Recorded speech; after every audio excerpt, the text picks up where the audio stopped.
ಆತ್ಮೀಯರೇ, ಮೋಕ್ಷ ಮೀಡಿಯಾಕ್ಕೆ ಸ್ವಾಗತ. ನಾನು ಮೋಕ್ಷ ಹಿರೇಮಠ್. ಸಾಮಾನ್ಯವಾಗಿ ಕರ್ನಾಟಕದ ಜಲಾನಯನ ಪ್ರದೇಶಗಳನ್ನು ಗುರುತಿಸುವಾಗ ನಾವು 7 ಭಾಗಗಳನ್ನಾಗಿ ಮಾಡ್ತೇವೆ. ಅವುಗಳು ಯಾವೆಂದರೆ ಗೋದಾವರಿ ಜಲನಯನ ಪ್ರದೇಶ, ಕೃಷ್ಣಾ ನದಿ ಜಲನಯನ ಪ್ರದೇಶ, ಕಾವೇರಿ ನದಿ ಜಲನಯನ ಪ್ರದೇಶ, ಉತ್ತರ ಪಿನಾಕಿನಿ ಜಲನಯನ ಪ್ರದೇಶ, ದಕ್ಷಿಣ ಪಿನಾಕಿನಿ ಜಲನಯನ ಪ್ರದೇಶ, ಪಾಲಾರ್ ಜಲನಯನ ಪ್ರದೇಶ ಮತ್ತು ಕರಾವಳಿ ಜಲನಯನ ಪ್ರದೇಶ. ಇವತ್ತು ನಾನು ಕರ್ನಾಟಕದ ಗೋದಾವರಿ ನದಿಯ ಜಲನಯನ ಪ್ರದೇಶದ ಬಗ್ಗೆ ಮಾತಾಡಲಿಕ್ಕೆ ಇಷ್ಟಪಡ್ತಾ ಇದ್ದೇನೆ. ಕೆಲವರಿಗೆ ಆಶ್ಚರ್ಯ ಆಗ್ಬೋದು, ಕರ್ನಾಟಕದಲ್ಲಿ ಈ ಗೋದಾವರಿ ಜಲನಯನ ಪ್ರದೇಶ ಎಲ್ಲಿದೆ, ಇವರು ಏನು ಹೇಳ್ತಾ ಇದ್ದಾರೆ ಅಂತೇಳಿ. ಹೌದು, ನನಗೂ ಕೂಡ ಮೊದಲು ಹಾಗೆ ಅನಿಸಿತ್ತು.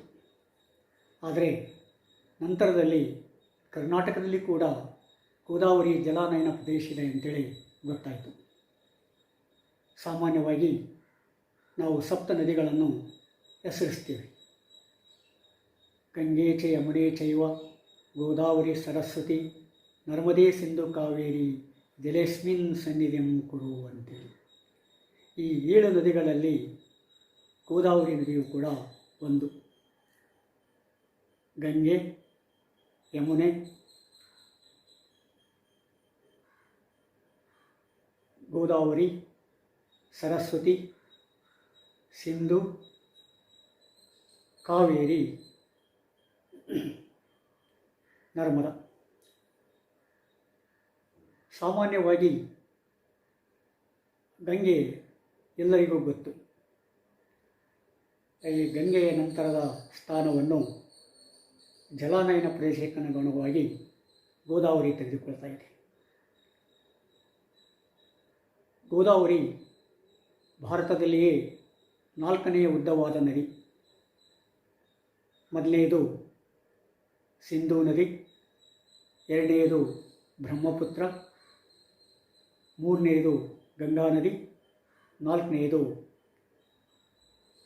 ಗೋದಾವರಿ ನದಿ.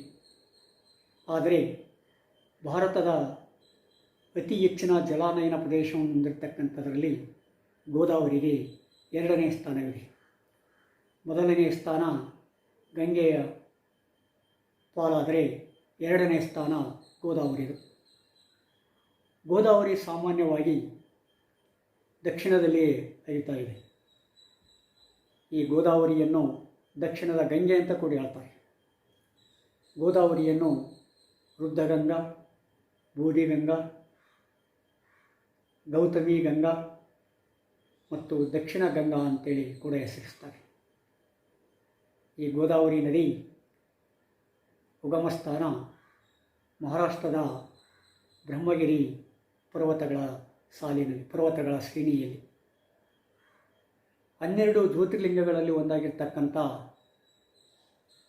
ತ್ರಂಬಕೇಶ್ವರ ಜ್ಯೋತಿರ್ಲಿಂಗವು ನಾಸಿಕ್ ಜಿಲ್ಲೆಯಿದೆ.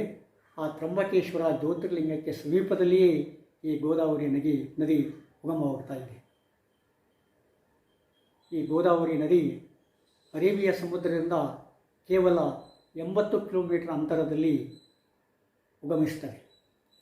ನಂತರ ಅದು ನಾಸಿಕ್ ಜಿಲ್ಲೆಯನ್ನು ದಾಟಿ ಮಹಾರಾಷ್ಟ್ರದಲ್ಲಿ ನೀರುಣಿಸಿ ಬೇರೆ ಬೇರೆ ರಾಜ್ಯಗಳಿಗೆ ಹರಿತಾ ಇದೆ.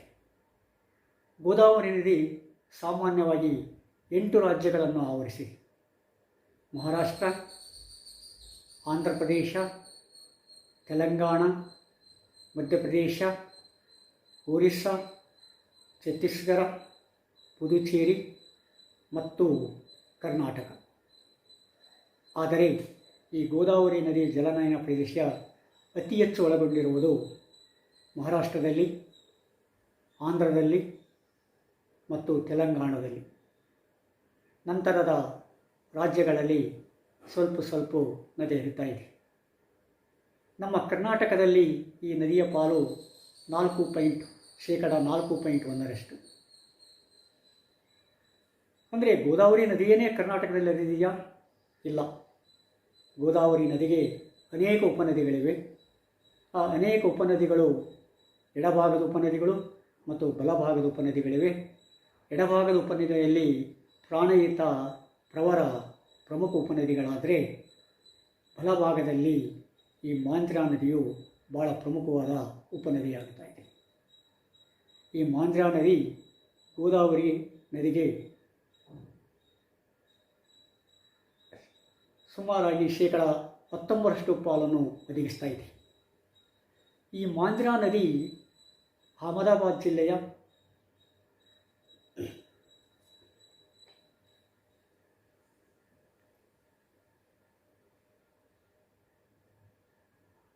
ಬಾಲಾಘಾಟ್ ಪರ್ವತ ಶ್ರೇಣಿಯ ಬೀಡ್ ಜಿಲ್ಲೆಯ ಸಮೀಪವಿರುವ ಗೌದೂರ್ ಎನ್ನುವ ಹಳ್ಳಿಯ ಸಮೀಪ ಈ ಮಾಂಜ್ರಾ ನದಿ ಉಗಮವಾಗ್ತಾ ಇದೆ. ಅಲ್ಲಿಂದ ಉಗಮವಾಗಿ ಅದು ಬೀಡ್ ನದಿಯನ್ನು ಆವರಿಸಿ, ಬೀಡ್ ಜಿಲ್ಲೆಯನ್ನು ಆವರಿಸಿ ನಂತರದಲ್ಲಿ ಲಾತೂರನ್ನು ಪ್ರವೇಶ ಮಾಡ್ತಾ ಇದೆ. ಲಾತೂರು ಪ್ರವೇಶ ಆದ ನಂತರ ಅದು ಬೀದರನ್ನು ಪ್ರವೇಶ ಮಾಡ್ತಾ ಇದೆ. ಆ ಬೀದರ್ನ ಮೂಲಕ ಅದು ತೆಲಂಗಾಣದ ನಿಜಾಮಾಬಾದ್ ಜಿಲ್ಲೆಯನ್ನು ಪ್ರವೇಶಿಸಿ ಅಲ್ಲಿಂದ ಅದು ಗೋದಾವರಿ ನದಿಯನ್ನು ಸೇರುತ್ತದೆ. ಈ ಮಾಂಜ್ರಾ ನದಿ ಬೀದರ್ನಲ್ಲಿ ಹರಿದು ಆ ಬೀದರ್ ಜಿಲ್ಲೆಯ ಪ್ರದೇಶವನ್ನು ಜಲಾನಯನಗೊಳಿಸಿದೆ. ಸಾಮಾನ್ಯವಾಗಿ 4102 ಸ್ಕ್ವೇರ್ ಕಿಲೋಮೀಟರ್ನಷ್ಟು ಪ್ರದೇಶವನ್ನು ಈ ಮಾಂಜ್ರಾ ನದಿ ಜಲಾನಯನಗೊಳಿಸಿದೆ. ಈ ಮಾಂಜ್ರಾ ನದಿಗೆ ಇನ್ನೊಂದು ಉಪನದಿಯಾಗಿರ್ತಕ್ಕಂಥ ಕಾರಂಜಾ ನದಿ ಕೂಡ ಸೇರ್ತಾ ಇದೆ. ಈ ಕಾರಂಜಾ ನದಿ ಬೀದರ್ನಲ್ಲಿ ಉಗಮವಾಗಿ ಬೀದರ್ನಲ್ಲಿ ಹರಿದಿರ್ತಕ್ಕಂಥ ಮಾಂಜ್ರಾ ನದಿಯನ್ನು ಸೇರ್ತಾ ಇದೆ. ಹೀಗಾಗಿ ಕಾರಂಜಾ ನದಿ ಮಾಂಜ್ರಾ ನದಿಯ ಒಂದು ಉಪನದಿಯಾಗುತ್ತೆ. ಮಾಂಜ್ರಾ ನದಿ ಗೋದಾವರಿ ನದಿಯ ಉಪನದಿಯಾಗುತ್ತೆ. ಈ ಕಾರಂಜಾ ನದಿ ಒಂದು ತೆರನಾದ ಪೆರೇನಿಯಲ್ ರಿವರ್ ಅಂತ ಹೇಳ್ತಾರೆ. ಅಂದರೆ ಈ ಮಳೆ ಬಂದಾಗ ಮಾತ್ರ ಹಳ್ಳಕೊಳ್ಳಗಳು ಸೇರಿ ನದಿಯಾಗಿರ್ತಕ್ಕಂಥ ಒಂದು ಪ್ರದೇಶ, ಒಂದು ನೀರಾವರಿ ಬೆಳವಣಿಗೆ. ಈ ಕಾರಂಜಾ ನದಿಗೆ ಬಾಲ್ಕಿ ಸಮೀಪದಲ್ಲಿ ಅಣೆಕಟ್ಟನ್ನು ಕೂಡ ಕಟ್ಟಲಾಗಿದೆ. ಒಂದು ದಶಕಗಳಾದರೂ ಕೂಡ ಇನ್ನೂ ಕಾಲುವೆಯಲ್ಲಿ ನೀರು ಹರಿಯಬೇಕಾಗಿದೆ. ಅಂದರೆ ಇದು ಪೆರೇನಿಯಲ್ ನದಿ ಆಗಿರುವುದರಿಂದ, ಮಳೆ ಮೋಡಗಳನ್ನು ಅವಲಂಬಿಸಿರುವುದರಿಂದ ಈ ನದಿಗೆ ತಕ್ಕ ಮಟ್ಟಿಗೆ ನೀರು ಮಾತ್ರ ಬರ್ತಾ ಇದೆ. ಆ ನದಿಗೆ ಅಣೆಕಟ್ಟನ್ನು ಕಟ್ಟಿ ಆ ನದಿ ಮಾಂಜ್ರಾ ನದಿಯನ್ನು ಸೇರ್ತಾ ಇದೆ. ಈ ಮಾಂಜ್ರಾ ನದಿ ಈಗಾಗಲೇ ಹೇಳಿದ ಹಾಗೆ ತೆಲಂಗಾಣದ ನಿಜಾಮಾಬಾದ್ ಪ್ರದೇಶವನ್ನು ಪ್ರವೇಶಿಸಿ ನಂತರದಲ್ಲಿ ಗೋದಾವರಿಯನ್ನು ಸೇರ್ತಾ ಇದೆ. ಹೀಗಾಗಿ ಅಂದರೆ ಮಾಂಜ್ರಾ ನದಿಯ ಮೂಲಕ, ಕಾರಂಜಾ ನದಿಯ ಮೂಲಕ ಗೋದಾವರಿ ನದಿ ತನ್ನ ಜಲಾನಯನ ಪ್ರದೇಶವನ್ನು ಬೀದರ್ ಜಿಲ್ಲೆಯಲ್ಲೂ ಕೂಡ ವಿಸ್ತರಿಸಿಕೊಂಡಿದೆ ಅಂತೇಳಿ ಹೇಳ್ಬೋದು. ಆದರೆ ಸಾಮಾನ್ಯವಾಗಿ ಇದು ಬೀದರ್ನಲ್ಲಿ ಅಥವಾ ಕರ್ನಾಟಕದಲ್ಲಿ ಸಾಕಷ್ಟು ಪ್ರಮಾಣದಲ್ಲಿ ಜಲನಯನ ಪ್ರದೇಶವನ್ನು ಉಂಟು ಮಾಡಿಲ್ಲ. ಸಣ್ಣ ಪ್ರಮಾಣದಲ್ಲಿ ಆದರೂ ಕೂಡ ತನ್ನದೇ ಆದ ಒಂದು ರೀತಿಯಲ್ಲಿ, ತನ್ನದೇ ಆದ ಒಂದು ವ್ಯವಸ್ಥೆಯಲ್ಲಿ ಈ ಗೋದಾವರಿ ನದಿ ಬೀದರ್ ಜಿಲ್ಲೆಯಲ್ಲಿ ಜಲಾನಯನ ಪ್ರದೇಶವನ್ನು ಉಂಟು ಮಾಡಿದೆ. ಬೀದರ್ ಕರ್ನಾಟಕದ ಕಿರೀಟ ಅಂತ ಹೇಳ್ತಾರೆ. ಸಾಮಾನ್ಯವಾಗಿ ಕರ್ನಾಟಕದ ನಕ್ಷೆಯನ್ನು ನೋಡಿದ ತಕ್ಷಣ ಆ ಬೀದರ್ ಜಿಲ್ಲೆಯ ನಕ್ಷೆ ಮೇಲ್ತುದಿಯಲ್ಲಿ ಕಾಣ್ತಾ ಇದೆ. ಹೀಗಾಗಿ ಅದು ಒಂದು ಥರ ಕಿರೀಟ ಆಗಿ ನಮಗೆ ಕಾಣ್ತಾ ಇದೆ. ಬೀದರ್ ಜಿಲ್ಲೆ ಅಂತ ಹೇಳೋದಕ್ಕಿಂತ ಬೀದರ್ ಜಿಲ್ಲೆ ಅಂದರೆ ಸಾಮಾನ್ಯವಾಗಿ ಕೆಲವು ಗೊತ್ತಾಗುತ್ತೋ ಇಲ್ಲೋ, ಆದರೆ ಕಲ್ಯಾಣ ಕರ್ನಾಟಕ ಅಂದ ತಕ್ಷಣ, ಬಸವಣ್ಣ ಅಂದ ತಕ್ಷಣ ಬೀದರ್ ಜಿಲ್ಲೆ ಭಾಳ ಜನಕ್ಕೆ ನೆನಪಾಗಿಬಿಡ್ತದೆ. ಅಂದರೆ ಒಂದಾನೊಂದು ಕಾಲಕ್ಕೆ ರಾಷ್ಟ್ರಕೂಟರು ಮತ್ತು ಕಲ್ಯಾಣದ ಚಾಲುಕ್ಯರಾಗಿರ್ತಕ್ಕಂಥ ಈ ಬೀದರ್ ಗೋದಾವರಿ ನದಿಯ ಪ್ರದೇಶವಾಗಿತ್ತು. ಎಷ್ಟೋ ಸಲ ನಾವು ಕೆಲವು ಕೈಗಳು ಹೇಳ್ತಾ ಇದ್ದಾರೆ, ಗೋದಾವರಿಯಿಂದ ಕಾವೇರಿಯಿಂದ ಹೊರಮಿತ್ತ ಗೋದಾವರಿ ಹೂಗಳಂತೇಳಿ. ಅಂದರೆ ಒಂದಾನೊಂದು ಕಾಲಕ್ಕೆ ಕರ್ನಾಟಕ ಕರುನಾಡು ಕಾವೇರಿಯಿಂದ ಗೋದಾವರಿವರೆಗೆ ಹಬ್ಬಿತ್ತು ಅಂತೇಳಿ. ಅಂಥ ರಾಜಮನೆತನಗಳು ಆಗಿ ಹೋಗಿರ್ತಕ್ಕಂಥ ಬೀದರ್ ಈಗ ಒಂದು ಇತಿಹಾಸ. ಅದನ್ನು ನಾವು ಹಿಂದುಳಿದ ಪಟ್ಟಿಗೆ ಸೇರಿಸಿಬಿಟ್ಟಿದ್ದೇವೆ. ಎಷ್ಟೋ ಸಲ ಹಾಗೆ ಆಗಿದೆ. ಎಷ್ಟೋ ರಾಜಮನೆತನಗಳು ಆಳಿರ್ತಕ್ಕಂಥ ಪ್ರದೇಶಗಳು ಈಗ ಹಿಂದುಳಿದ ಹಣೆಪಟ್ಟಿಯನ್ನು ಹೆಚ್ಚಿಕೊಂಡು ಬಿಟ್ಟಿವೆ. ಅದಕ್ಕೆ ಬೇರೆ ಬೇರೆ ಕಾರಣಗಳು ಕೂಡ ಇದೆ. ಆದರೆ ಹಿಂದುಳಿದ ಪಟ್ಟಿಯನ್ನು ತೆಗೆದುಹಾಕುವುದರಲ್ಲಿ ಈ ನದಿಗಳ ಜಲಾನಯನ ಪ್ರದೇಶಗಳು ಬಹಳ ಪ್ರಮುಖ ಪಾತ್ರ ವಹಿಸ್ತಾ ಇದೆ.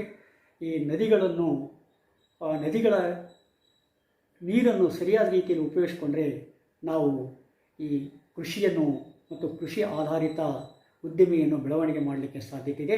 ಆದರೆ ನಾವು ಅಂದುಕೊಂಡಷ್ಟು ಪ್ರಮಾಣದಲ್ಲಿ ಈ ಕೆಲಸ ಬಹಳ ನಿಧಾನಗತಿಯಲ್ಲಿ ನಡೀತಾ ಇದೆ. ಅದಕ್ಕೆ ಅನೇಕ ಕಾರಣಗಳಿರ್ಬೋದು. ಜನರ ಮಾನಸಿಕ ಸ್ಥಿತಿ ಇರಬಹುದು, ಮುಖಂಡರ ದೂರದೃಷ್ಟಿರಹಿತತನ ಇರಬಹುದು, ಅಥವಾ ಅತಿಯಾದ ದೂರದೃಷ್ಟಿತನ ಕೂಡ ಇರ್ಬೋದು. ಆಮೇಲೆ ನಮಗೆ ಬೇಕಾಗಿರ್ತಕ್ಕಂಥ ಸಾಧನ ಸಲಕರಣೆಗಳ ಕೊರತೆ ಕೂಡ ಆಗಿರ್ಬೋದು. ಕೊರತೆ ಇದ್ದರೂ ಕೂಡ ನಾವು ಅದನ್ನು ಉಪಯೋಗಿಸುವುದಿಲ್ಲ ಅಥವಾ ಕಾರ್ಯರೂಪಕ್ಕೆ ತರುವುದರಲ್ಲಿ ಒಂದು ತೆರನಾದ ಕಮಿಟ್ಮೆಂಟ್, ಈ ರಾಜಕೀಯ ಬದ್ಧತೆಯನ್ನು ಕೂಡ ನಾವು ತೋರಿಸ್ತಾ ಇಲ್ಲ. ಆ ಹಿನ್ನೆಲೆಯಲ್ಲಿ ಕೂಡ ಎಷ್ಟೋ ಸಲ ಈ ಪ್ರದೇಶಗಳು ಹಿಂದುಳಿದ ಪ್ರದೇಶಗಳಾಗಿಬಿಟ್ಟಿದ್ದಾವೆ. ಆದರೂ ಕೂಡ ಈ ಜಲಾನಯನ ಪ್ರದೇಶಗಳು ಹರಡಿ ಈ ಭಾಗಗಳು ಮುಂದುವರೆದ ಪ್ರದೇಶಕ್ಕಿಂತ ಕೆಲವು ವಿಷಯಗಳಲ್ಲಿ ಮುಂದುವರೆದಿರ್ತಕ್ಕಂಥ ಪ್ರದೇಶಗಳಾಗಿವೆ. ಭತ್ತದ ಖನಿಜ ಆಗಿರ್ಬೋದು, ತೊಗರಿಯ ಖನಿಜ ಆಗಿರ್ಬೋದು, ಕೆಲವು ಸ್ಟೀಲ್ ಇಂಡಸ್ಟ್ರಿಗಳಾಗಿರ್ಬೋದು, ಮತ್ತು ಇನ್ನೂ ಇತರ ಆಯಾಮಗಳಲ್ಲಿ ನೋಡಿದಾಗ ಆ ಪ್ರದೇಶಗಳು ತನ್ನದೇ ಆದ ಬೆಳವಣಿಗೆಯನ್ನು ಎತ್ತಿ ತೋರಿಸ್ತಾ ಇದೆ. ಹೀಗಾಗಿ ಅಂದರೆ ಮಾಂಜ್ರಾ ನದಿ ಬೀದರ್ ಜಿಲ್ಲೆಯನ್ನು ಪ್ರವೇಶಿಸಿ ಆ ಬೀದರ್ನ ಅಂದರೆ ಗೋದಾವರಿ ಉಪನದಿಯಾಗಿರ್ತಕ್ಕಂಥ ಮಾಂಜ್ರಾ ನದಿ ಬೀದರ್ ಜಿಲ್ಲೆಯನ್ನು ಜಲಾನಯನಗೊಳಿಸಿರೋದ್ರಿಂದ ಅದನ್ನು ನಾವು ಗೋದಾವರಿ ಜಲಾನಯನ ಪ್ರದೇಶ ಅಂತೇಳಿ ಹೇಳ್ತಾ ಇದ್ದೇವೆ. ಗೋದಾವರಿ ನದಿಗೆ ತನ್ನದೇ ಆದ ಒಂದು ಪಾತ್ರ ಇದೆ. ಈ ಗೋದಾವರಿ ನದಿ ಮಹಾರಾಷ್ಟ್ರದಲ್ಲಿ ಹೆಚ್ಚಿನ ಪ್ರಮಾಣದಲ್ಲದು. ಮಹಾರಾಷ್ಟ್ರದಲ್ಲಿ ಸಾಮಾನ್ಯವಾಗಿ 50% ಜಲಾನಯನಗೊಳಿಸಿ ನಂತರದಲ್ಲಿ ತೆಲಂಗಾಣ ಮತ್ತು ಆಂಧ್ರ ಪ್ರದೇಶದವನ್ನು ಜಲಾನಯನಗೊಳಿಸ್ತಾ ಇದೆ. ಆಂಧ್ರ ಪ್ರದೇಶದಲ್ಲಿ ಈ ಗೋದಾವರಿ ನದಿಗೆ ಅನೇಕ ಅಣೆಕಟ್ಟುಗಳನ್ನು ಕಟ್ಟಿದ್ದಾರೆ, ಅನೇಕ ಡ್ಯಾಮ್ಗಳನ್ನು ಕಟ್ಟಿದ್ದಾರೆ. ನಿಮಗೆ ಒಂದು ಅಂಕಿಅಂಶಗಳ ಪ್ರಕಾರ ಭಾರತದಲ್ಲಿ ಸಾಮಾನ್ಯವಾಗಿ 3,500 ಅಣೆಕಟ್ಟುಗಳಿವೆ. ಈ ಅಣೆಕಟ್ಟುಗಳಲ್ಲಿ ಸಣ್ಣವು, ಮಧ್ಯ ಪ್ರಮಾಣದವು, ದೊಡ್ಡವು ಮತ್ತು ಅತಿ ದೊಡ್ಡ ಡ್ಯಾಮ್ಗಳು ಕೂಡ ಸೇರಿದೆ ಅಂತ ಹೇಳ್ತಾ ಇದ್ದಾರೆ. ಅವುಗಳಲ್ಲಿ ಪ್ರಮುಖವಾಗಿ ನಾವು ಈ ಆಂಧ್ರ ಪ್ರದೇಶದಲ್ಲಿ, ತೆಲಂಗಾಣಗಳಲ್ಲಿ ನೋಡ್ಬೋದು. ಆಂಧ್ರ ಪ್ರದೇಶದಲ್ಲಿ ಪಟ್ಟಿ ಸೀಮಾ ಅಂತಕ್ಕಂಥ ಹಳ್ಳಿಯಲ್ಲಿ ಒಂದು ಲಿಫ್ಟ್ ಇರಿಗೇಷನ್ ಪ್ರಾಜೆಕ್ಟನ್ನು ಮಾಡಲಾಗಿದೆ. ಆ ಲಿಫ್ಟ್ ಇರಿಗೇಷನ್ ಪ್ರಾಜೆಕ್ಟನ್ನು ಈ ಗೋದಾವರಿ ನದಿಗೆ ಕಟ್ಟಲಾಗಿದೆ. ಆ ಗೋದಾವರಿ ನದಿಗೆ ಕಟ್ಟಿ ಅಲ್ಲಿರ್ತಕ್ಕಂಥ ನೀರನ್ನು ಕೃಷ್ಣಾ ನದಿಗೆ ಸೇರಿಸುವುದು ಒಂದು ಯೋಜನೆ. ಇದನ್ನು ಪೋಲಾವರಂ ಡಿಸ್ಟಿಕ್ ಪೋಲಾವರಂ ಯೋಜನೆ ಅಂತ ಕೂಡ ಹೇಳ್ತಾ ಇದ್ದಾರೆ. ಏನೇ ಆಗಲಿ ಅಲ್ಲಿ ಇರ್ತಕ್ಕಂಥ ನದಿಗಳ ನೀರನ್ನು ಉಪಯೋಗಿಸಿಕೊಂಡು ನಾವು ಏನು ಮಾಡ್ತೀವಿ, ನಮ್ಮ ಭಾಗವನ್ನು ಜಲಾನಯನಗೊಳಿಸಿ ಹಸಿರಿನಿಂದ ಕುಂಬಳಿಸಲಿಕ್ಕೆ ಪ್ರಯತ್ನ ಪಡ್ತಾಯಿದ್ದೇವೆ. ಆ ಪ್ರಯತ್ನದಲ್ಲಿ ಎಷ್ಟೋ ಸಫಲತೆಯನ್ನು ಕೂಡ ಕಂಡಿದ್ದೇವೆ. ಆದರೆ ಸಫಲತೆಯನ್ನು ಪಡೆಯೋದು ಇನ್ನೂ ಸಾಕಷ್ಟಿದೆ. ಆ ದಿಕ್ಕಿನಲ್ಲಿ ಈ ಗೋದಾವರಿ ನದಿ ಮತ್ತು ಗೋದಾವರಿ ಜಲಾನಯನ ಪ್ರದೇಶ ಬಹಳ ಪ್ರಮುಖವಾದ ಪ್ರದೇಶ ಆಗುತ್ತೆ. ಈ ಗೋದಾವರಿ ನದಿ ಮಹಾರಾಷ್ಟ್ರದಲ್ಲಿ ಅರಬ್ಬಿ ಸಮುದ್ರದ ಸಮೀಪದಲ್ಲಿ ಉಗಮವಾದರೂ ಕೂಡ ಇದು ಸೇರುವುದು ಬಂಗಾಳಕೊಲ್ಲಿಯಲ್ಲಿ. ಆಂಧ್ರ ಪ್ರದೇಶದ ರಾಜಮಹೇಂದ್ರಂ ಅಥವಾ ರಾಜಮುಂಡ್ರಿ ನಂತರ ಕಾಕಿನಾಡು ಎಂಬಲ್ಲಿ ಈ ಗೋದಾವರಿ ನದಿ ಬಂಗಾಳಕೊಲ್ಲಿಯನ್ನು ಸೇರ್ತಾ ಇದೆ. ಏನೇ ಆಗಲಿ ಈ ಗೋದಾವರಿ ನದಿ ಭಾರತದಲ್ಲಿ ಭಾಳ ಪ್ರಮುಖವಾದ ನದಿ. ಐತಿಹಾಸಿಕವಾಗಿ ಪೌರಾಣಿಕವಾಗಿ ಕೂಡ ಇದು ಬಹಳ ಪ್ರಮುಖವಾದ ನದಿ.